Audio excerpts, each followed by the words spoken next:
The UK government now believes it may be several years before Brexit trade talks can start again, with the most recent negotiations derailed by EU posturing and game playing. A source close to David Frost's negotiating team launched a furious attack on EU leaders for putting domestic political concerns ahead of efforts to strike a free trade deal with the UK. Senior Conservative MPs now argue that because the EU has negotiated in bad faith, it is time to ditch the withdrawal agreement in a bid to ensure the UK is free from the threat of Brussels interference. The senior source said there were signs that EU leaders are so worried about the rise of populist leaders such as France's Marine Le Pen that they have prioritized domestic politics over the need to agree a trade deal with Britain. Fishing was a huge stumbling block in the talks, which Downing St last week declared are now over, and the EU is accused of not coming close to offering a deal comparable to the free trade agreement struck with Canada. The British team suspect the EU is hoping to bounce us into accepting a legal text that they have prepared in isolation.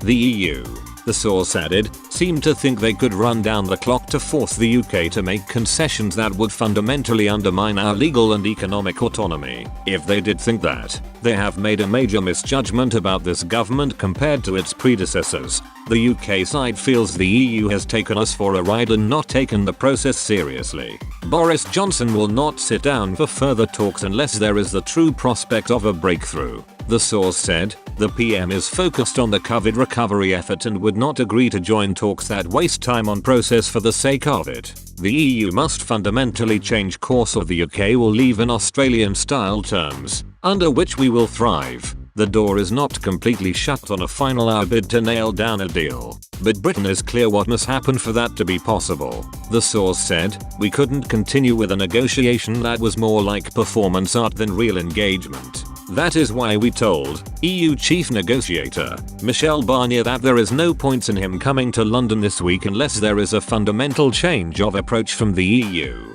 Most observers would find it incredible at this point that thanks to EU maneuvering there is literally no agreed treaty text of any kind in place. This must change. If it does, we are always ready to listen. Unless EU leaders agree a bold change in strategy, the UK now faces the real prospect of the Brexit transition phase ending without a trade agreement in place. The source said, regardless of the negotiations, at the end of the transition period the UK is leaving the single market and customs union, meaning that there will be significant changes at the border. The government's view is that if the EU is unwilling to negotiate a trade deal with the UK before the end of the transition period, it may be several years before we can meaningfully return to the negotiating table. Senior Brexiteers are now pressing for the government to pull out of the withdrawal agreement. Former Brexit Minister David Jones said, we have to recognise that the withdrawal agreement, and especially the Northern Ireland Protocol, contained provisions that would allow the European Court of Justice to retain jurisdiction indefinitely in some cases, and that would regulate our continuing relationship with the EU. There's a wide misconception that we can simply walk away from the negotiating table and then we get away on the 31st of December scot-free, and that is not the case because the withdrawal agreement prevails beyond the end of the transition period.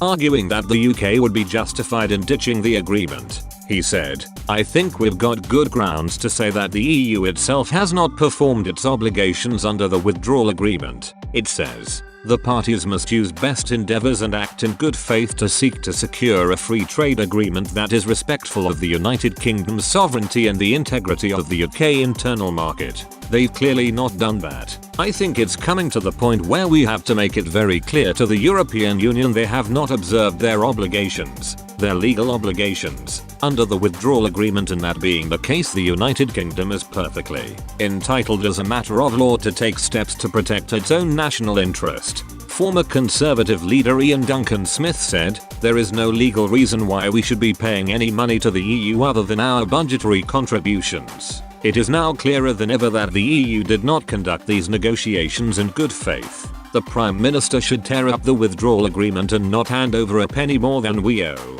North West Leicestershire MP Andrew Bridgen, a leading conservative Brexiteer, said, "The withdrawal agreement has got to go. If there's no trade deal, we need to legislate to neutralize the withdrawal agreement as soon as we've left in January. And if we do have an agreement of any sort, it needs to be stated in there that it fully replaces and supersedes the withdrawal agreement." A letter yesterday signed by pro-Brexit organizations including Alliance of British Entrepreneurs, Brexit Facts for EU, the Bruges Group, City for Britain and Scots for Leave urged the Prime Minister to repudiate the withdrawal agreement. It warned, anything else would be a betrayal of democracy, sovereignty, and international law. The Centre for Brexit Policy this month warned that the government's ambition of a Canadian-style deal is all but unachievable if the withdrawal agreement remains in place. Marco Longley, the Conservative Dudley North MP, argues Brussels is intent on making an example of what happens to a member state that refuses to play any longer but says the future of the EU is now in danger.